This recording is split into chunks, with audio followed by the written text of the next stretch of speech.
Heads up.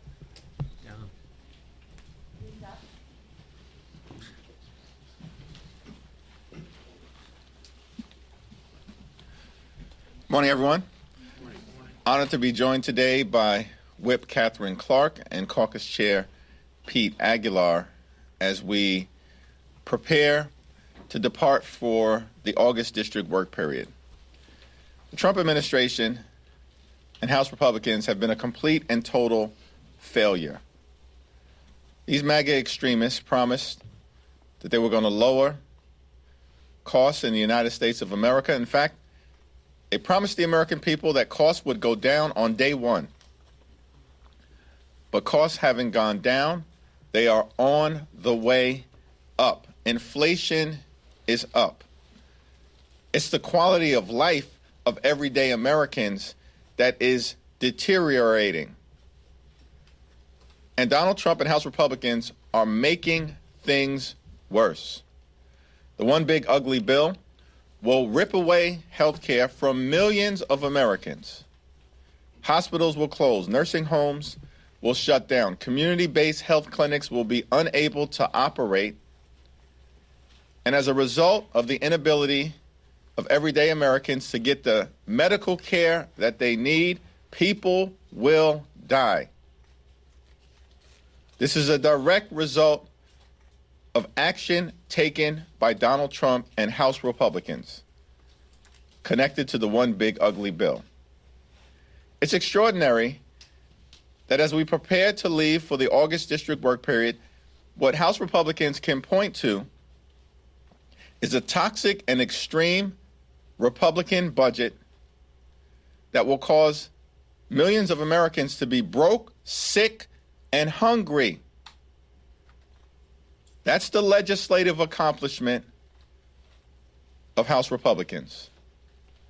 And all of this was done to reward billionaires with massive tax breaks. The one big ugly bill is deeply unpopular. Donald Trump is deeply unpopular.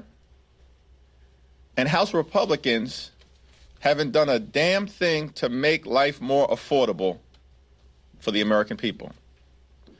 During the August district work period, House Democrats will hold events all across the country talking about our efforts to build an affordable economy that lowers the high cost of living in the United States of America, to protect the health care of the American people, and to combat the culture of corruption that exists in this town that undermines the ability to have a government of the people, by the people, and for the people. We're looking forward to holding town hall meetings across the country at the same time that Republicans will continue to run away from town hall meetings. But we will fill the void that they are leaving and engage aggressively with the American people, all in service of building a country where everyone can experience the American dream. It's now my honor to yield to our whip, the Honorable Catherine Clark. Thank you, Mr. Leader. I am deeply grateful for your leadership over these last 6 chaotic months. And what a fitting end to these 6 months of Republican control in Washington. Instead of doing their jobs, instead of standing up for kids, for families, instead of standing on the side of transparency and accountability, Republicans are running away, all to avoid the release of the Epstein client list, all to cover up for pedophiles. In this hollowed out version of the Republican Party, they knock down people who work hard for a living. Their signature bill, the big ugly bill, kicked 15 million Americans off their health insurance. takes food from 16 million kids, raises energy bills, shuts down hospitals, denies veterans their benefits. They run up the debt to give tax breaks to billionaires, and they run out of town to hide sex crimes for the rich and famous. Well, Americans are sick of a system that looks at people who follow the rules and actually work for a living and puts them last. Right now, 60% of American households say they can't afford the basics. Most parents, 54%, say they will have to skip on groceries to afford school supplies this fall. You deserve better. Your family deserves better. And over the next 6 weeks, House Democrats will fan out across the country, listening to our neighbors, listening to our constituents. And we are going to make sure that Americans know it does not have to be this way. We can fight corruption. We can lower the cost of childcare. We can make healthcare and housing more affordable. We can build an economy that rewards the people who make it run, not the corporations who exploit them. We can have a Congress that prioritizes kids and families. This is the wealthiest nation in the history of the world. There is enough for everybody, not just to get by, but get ahead. If we give the American people the fair shot at success that they deserve. And there is no one who we'd rather be in this fight with, giving people the fair shot, making an affordable economy in this country, than our chairman, Pete Aguilar. Thank you, Whip Clark, Leader Jeffries, for your friendship, but for your leadership of this Democratic caucus as well. This Republican majority is nothing short of a disgrace. They've spent the last 6 months lining the pockets of billionaires and wealthy corporations who are already raking in record profits. They prevented Democrats from rolling back reckless tariffs that are driving the price increases that we see under Donald Trump's watch. They're closing nursing homes, forcing grandma and grandpa to fend for themselves while making the purchase of a new private jet fully tax deductible. It's just cartoonish levels of corruption. Rural hospitals are already closing down because Republicans pushed through the largest cut to Medicaid in the history of the country. They've completely broken the bipartisan appropriations process and are leading us toward a government shutdown that will hurt hardworking Americans. We were elected by our constituents to solve problems and to get things done. But at every turn, the Republicans are choosing partisanship and division and chaos.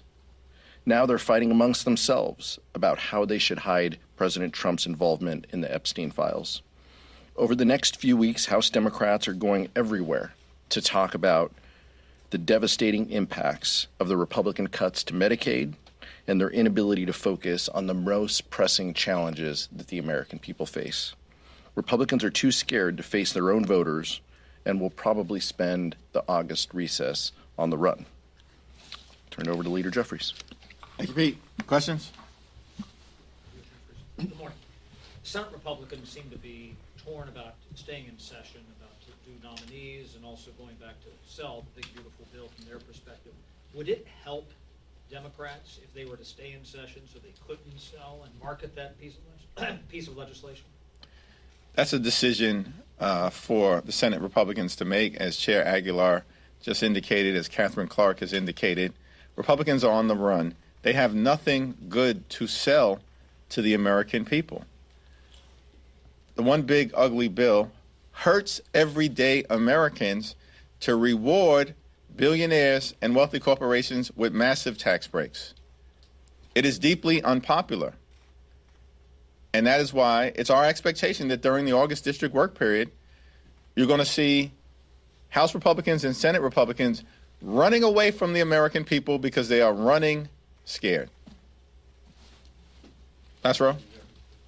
When you come back in September, you're going to have the shutdown fight. That'll continue up to the oxygen here. You said earlier in the week that if it's a partisan Republican bill, House Democrats will be united against it. You didn't mention the Senate. Do you have faith that Chuck Schumer and Senate Democrats will hold the line, given that they did not do so in March? We had a very productive meeting with Senate Democrats yesterday, and I'm confident that the only path forward is for Republicans to work with Democrats to pass an appropriations bill that meets the needs of the American people in terms of their health, their safety, and their economic well-being. A partisan spending bill is dead on arrival. Catherine? Pete? These are our two appropriators here. Listen, the House Republicans and the Senate Republicans have a choice to make. It doesn't matter whether they in the Senate stay in session or go home. They cannot hide from the destruction that they have caused. We are looking at, with this largest cut to Medicaid in our country's history, not only will it have an impact on people who get their insurance through Medicaid, which is 40% of the children in this country, but there are now estimates that it will cause a almost 70% rise in insurance premiums for a family of four that makes $90,000. 70% increase in insurance? As the leader said, this was an administration that promised to lower costs on day one. And they cannot get away from the fact that they have made a terrible deal that goes against families in this country.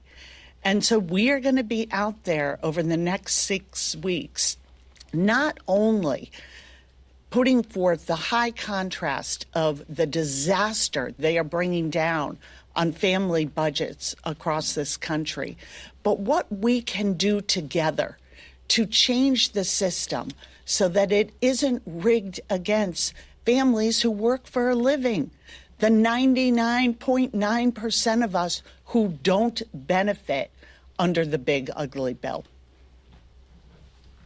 Mike, I think the question for Republicans here in Washington, D.C. is, what's your plan? You control everything, the House, the Senate, and the presidency. What's your strategy? Right now, they can't even agree amongst themselves. Senate is marking up to one set of numbers different than the president's budget request. The House is completely, out in right field doing their own thing.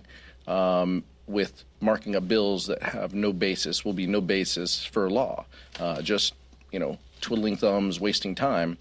Tom Cole and Speaker Johnson have no path and no plan to meaningfully pass bills with bipartisan support. So if that continues to be their posture, then we're in for a long September. Our hope is that Republicans work with us in a bipartisan way, as we have always done, to fund government. Unless and until that happens, we're going to be in the same spot. We hope that that they don't listen to Russ Vought and tune out bipartisanship. We think that there should be more bipartisanship.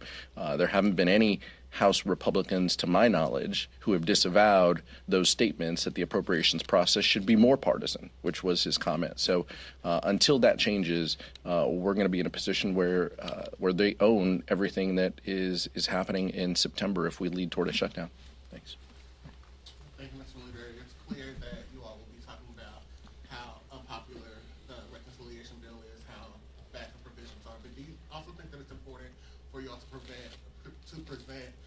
a vision of what a Democratic majority would look like? Are there any policy proposals? Are there any agenda items that you will also pair with the criticism of the bill to offer a contrast to the American people of what it would look like if they gave you all the gavel? We plan to spend a lot of time talking about our affirmative vision for making life more affordable for the American people, for building an economy that actually works for everyday Americans. We believe in this country that when you work hard and play by the rules, you should be able to live the good life. Good paying job, good housing, good health care, a good education for your children, and a good retirement. That means that Republicans need to keep their hands off of Social Security and Medicare. That's not too much to ask. This is the wealthiest country in the history of the world. That when you work hard and you play by the rules, you can live the good life and experience the American dream. That's our vision for the type of country that we should be fighting hard to bring about. America is too expensive. And we need to make our country more affordable for hard-working American taxpayers. Mr. Leader, what concern do you have that the conversation about Jeffrey Epstein, which has really dominated the Hill for the last 2 weeks, might overtake the messaging that you all are attempting to bring about the effects this bill would have on the American people? I mean, already we saw today, you were all talking about going out and talking to the American public, but at the same time, Congresswoman Clark made sure to start her remarks with conversation about Jeffrey Epstein. How do you balance that messaging? Well, I'll yield to Whip Clark and Chair Aguilar, but the reality is that it's all connected from the standpoint of Donald Trump, his administration, and House Republicans have delivered nothing more than a government of the billionaires, by the billionaires, and for the billionaires. They've passed massive tax breaks for their billionaire donors.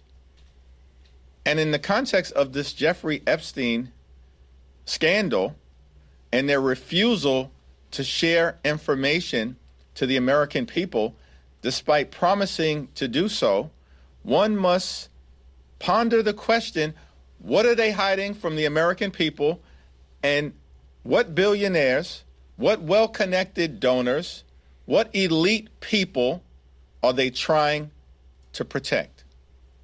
Why haven't Republicans released the Epstein files to the American people? It's reasonable to conclude that Republicans are continuing to protect the lifestyles of the rich and shameless, even if that includes pedophiles. That's a conclusion that if this continues, one may necessarily be compelled to reach. So it's all connected. Democrats are fighting to make life more affordable for the American people, to improve the quality of life for working families, middle-class folks, all those who aspire to be part of the middle class, hardworking American families, older Americans, our veterans, our families, the men and women of organized labor. This is what drives Democrats. But Republicans are focused on their billionaire donors. That was the centerpiece of the one big ugly bill, and it's what explains Republican refusal to release the Epstein files. Catherine? Yeah, I started my comments with that today because that is why they're running home today, because they don't want to answer a fundamental question that their own base is asking them. You promised us transparency around these files. Now you are hiding them. And it all relates back to the same thing. Everything that House Republicans have done, everything this administration has done since Donald Trump took office is in defense of the elites. And who is paying the price for it? Whether it's with soaring debt, soaring insurance costs, denial of veterans' benefits, taking away food, school lunch programs, food Meals on Wheels for our seniors. It's the American people. So the jig is up here, and this case, the Epstein case, has helped their own base see what's going on, that this is a con job, that they were never the center of the work that they are going to do here. If you don't already have a lot of wealth and power, you are not getting any attention from this Republican Party. And they will sacrifice the working people of this country for the benefit of the billionaire class. They've done it in their big ugly bill, and now they're doing it by running and hiding from their own campaign process, a promise to reveal these files. That's why we are in the situation that we are in today. They are literally running away from the needs of the American people in order to protect the very wealthy. Kevin? If I can get two things here. One, your reaction to Mike Lawler deciding to stay in Congress as opposed to the governor's race. Does that complicate New York 17?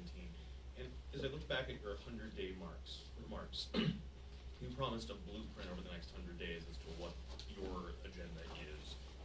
Is that going to be a single document? Have we seen that yet? What's that look like? We look forward to sharing those ideas with the American people, consistent with what I've talked about in terms of our focus on making life more affordable for everyday Americans and driving down the high cost of living, protecting their health care and Social Security and the things that matter, and strengthening those things as we move forward.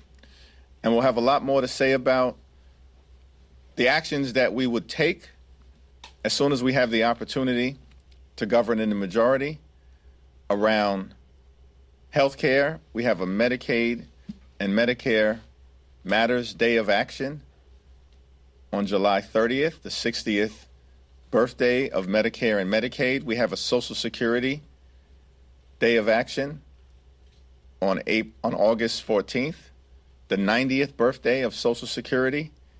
And we'll have a lot to say about our efforts to protect and strengthen Social Security. And then the following week, we have a cost of living week of action where we'll focus on what we as Democrats would do to make life more affordable for the American people, and the fact that Republicans are actually making life more expensive. Healthcare will be more expensive for everyday Americans if you are able to have health care. Millions of people will be without health care. Tens of millions more are going to pay higher health care premiums, copays, and deductibles because of steps that the Republicans have taken in connection with the one big ugly bill. Utility costs are going up for the American people.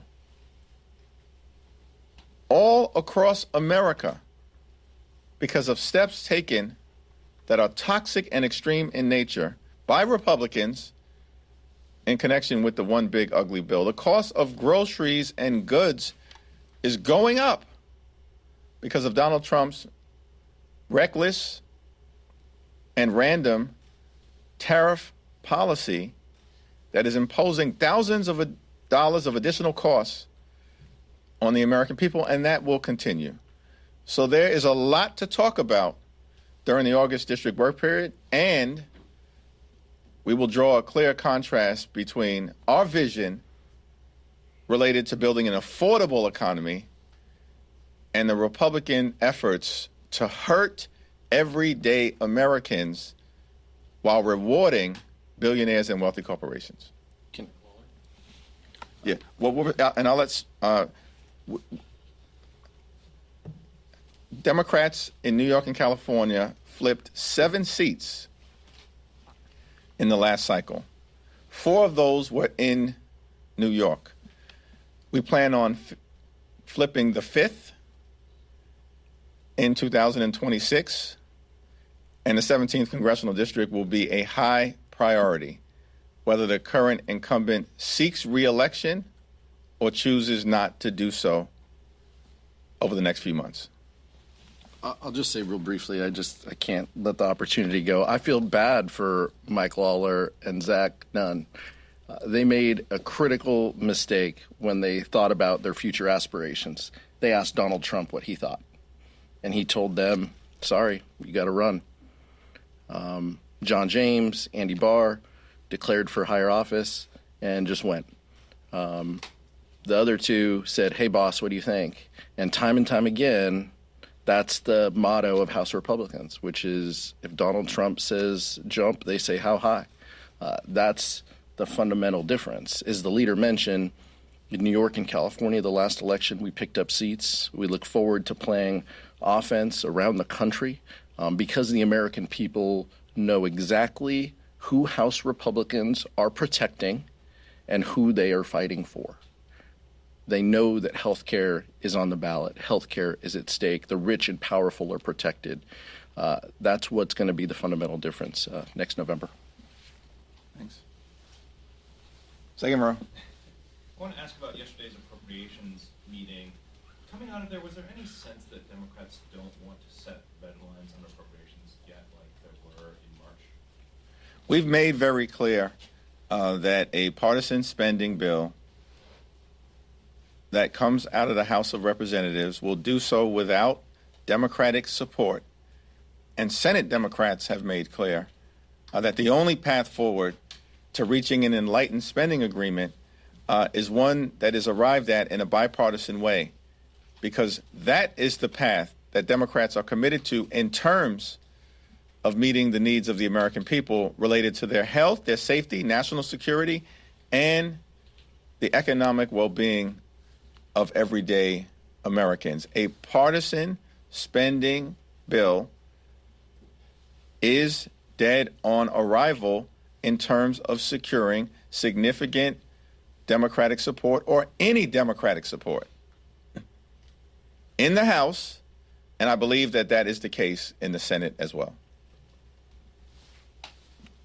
Thank you, Mr. Leader. Past comments from Mamdani resurfaced in which he implies that you were Islamophobic towards him, and he compared your words to those of segregationist George Wallace. What is your response to these comments, and will they be a topic of discussion when you guys meet at the end of this month? We responded in the article that you're making reference to, and that response speaks for itself. Thanks. Yep. Mr. Leader, just as Cole. we prepare to recess, the Committee on House Administration announced some new upgrades to member security, including an increased member allowance, which I know is something you and the ranking member called for. Do you feel these changes are sufficient? And because this is kind of a pilot program, do you believe they should be implemented long term? We arrived at an agreement that was bipartisan in nature, that involved the highest levels of House Republican and Democratic leadership, as well as the top leaders on the House Administrations Committee, led by Joe Morelli on the Democratic side. That is a substantial step in the right direction, but will be in effect, of course, for the balance of this fiscal year. Conversations are ongoing, in part based on the experiences that members on both sides of the aisle have when they're back home in their districts throughout the August district work period, as to what worked, what helped, and what other areas perhaps are ripe for enhancement. Third row. So I wanted to ask, 6 months into Donald Trump's presidency, a lot of Democratic voters were upset with Democrats because they weren't fighting back enough. At 6 months now, do you think Democrats are fighting back enough, or do you think there's more for you guys to do? We continue to be in a more is more environment. That's more town hall meetings, more speeches, more rallies, more demonstrations, more sit-ins, more press conferences, speeches on the House floor, speeches on the Senate floor, site visits all across the country, steering and policy committee hearings which have been taking place here at the Capitol and across the country. We're going to be in a more is more environment until we can end this national nightmare on behalf of the American people. Go back to this side. Is every member of the Democratic caucus fit mentally and physically to serve another term in Congress? And what role do you see yourself in playing in having conversations with members about retirement in the future here? That's not a discussion that we have had at the moment with individual members who are going to make decisions about their future.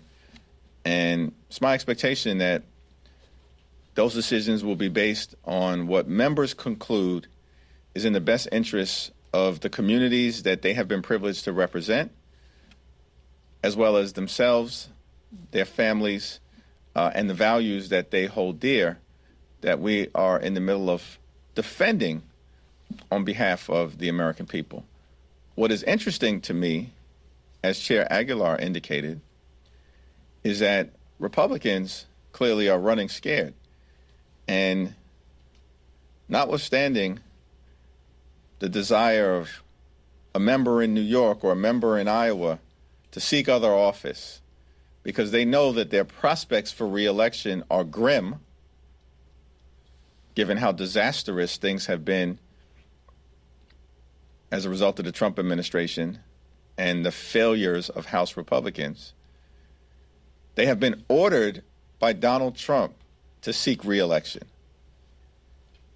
In other words, Donald Trump has signed their political death sentence. And as has always been the case, they simply choose to bend the knee, even when it's not in the best interest of their own political future. Republicans are running scared. Every single data point illustrates that reality, including the fact that Republicans are trying to gerrymander in the middle of the decade the Texas congressional map to try to undermine the ability for the nation to have free and fair elections. It's all because Republicans are running scared. They have been a complete and total disaster, and the American people will hold them accountable next November. Speaker Johnson today said he was disenchanted with Fed Chair Powell. I wonder what you make of these comments, and are you worried about President Trump setting a precedent if he does fire Fed Chair Powell? To the extent Donald Trump chooses to fire Chairman Powell, who has done a good job on behalf of the American people and functioned independently, which is what the Federal Reserve is designed to do in terms of monetary policy, Donald Trump will continue his efforts, were he to fire Chairman Powell, to crash the American economy. Peter Jeffries, thank you. Fox News is reporting that Tulsi Gabbard declassified a House report that they say shows that the Obama administration knew that there was no evidence that Putin was pressuring or he wanted to help elect Trump during the 2016 election, but pushed out that report anyway. What is your response to this? I want to yield to Catherine and Pete on this, but is this what we're doing? Like, millions of Americans have lost their health care as a result of actions taken by the Trump administration and House Republicans. Children, veterans, and seniors will go hungry as a result of actions taken by House Republicans and the Trump administration. Everyday Americans are being hurt. Republicans have passed this one big ugly bill that will cause everyday Americans to be broke, sick, or hungry. Republicans are on the run. They can't even get their act together as it relates to releasing the Epstein files that every single one of the top leaders of the Trump Justice Department and the Trump FBI and the vice president and the president himself promised to release. Republicans are on the run. They have done grave damage to the American people. And so when you have nothing to present that's affirmative to the American people,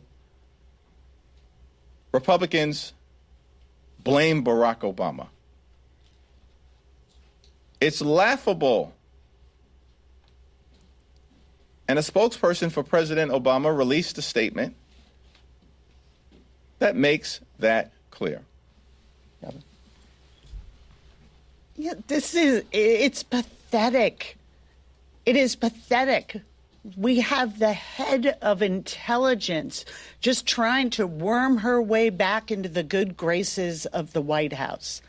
And why it is not just pathetic, but so dangerous and wrong-headed is that the American people are waving their arms and saying, we aren't making it in this country. And everything that the GOP is doing is making it worse. It is stretching family budgets that are already stretched to the breaking point. They don't want to talk about how can we cap the cost of childcare so people can afford to work and find childcare so they can get to their jobs knowing their kids are in a quality program? How come we're not talking about ways to help people put that down payment together for a house, how we can build housing in a way that is productive and creates American jobs and drives down the costs? How come they're not talking about helping our veterans who we know rely on our food programs and rely on the VA? You cannot cut tens of thousands of people from the Veterans Administration and look veterans in the eye and say, thank you for your service. We owe them better. And this incessant obsession with getting back in and staying in the good graces of the president has an incredible, dangerous toll for American families. They are the ones that pay the price for these lies and for this fidelity, not to the people of the United States, but to one person, which is Donald Trump. I'm confident that the American people see through this. If a judge rules in a position that Donald Trump disagrees with, they are corrupt. They are terrible. If they rule in a way that he likes, then it is the best decision ever. And his default is blame President Obama, blame Secretary Clinton, blame President Biden. It's been 9.5 years since Barack Obama was in the White House. And is only as a distraction to more Jeffrey Epstein questions does Tulsi Gabbard throw a bone to Donald Trump. That's all this is about. It's a distraction to get back in his good graces after she was prevented from presenting national security information to Capitol Hill and kept out of some of the most important rooms where decisions occur. And it's an effort by Donald Trump to distract from the issues of the day, which is what are House Republicans, what are Republicans in Congress doing? Going on an August recess, having to face their constituents, not having town halls, cutting health care, cutting food security, threatening nursing homes. That's what this is about. And every other effort is just a distraction by Donald Trump to blame someone else.